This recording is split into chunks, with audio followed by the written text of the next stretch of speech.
ایک بار یا مہینے میں 2 بار ٹیکس لگانا یا بجلی مہنگی کر دینا.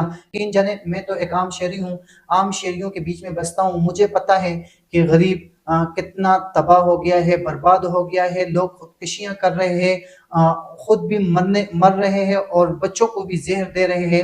اگر حکومت غریب لوگوں کو کچھ نہیں دے سکتی، وہ اگر محنت مزدوری کرتے ہیں تو محنت مزدوری میں اپنے بچوں کو سنبھالے، اپنے گھر کو سنبھالے، یا بجلی کے بل پے کرے یا گیس کے بل پے کرے. کوئی سمجھ نہیں آتا کہ پاکستان کے غریب جائے تو جائے کہاں جائے.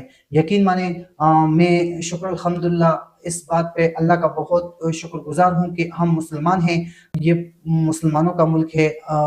یہاں پہ آپ کو ایک بات یہ بتانا چاہوں کہ ہمارے زیادہ تر پاکستانی لوگ جو غریب ہے وہ سفید پوش ہوتے ہیں. وہ کسی کو بتاتے نہیں ہے کہ غربت ہے، غریبی ہے، گھر میں کچھ پکایا ہے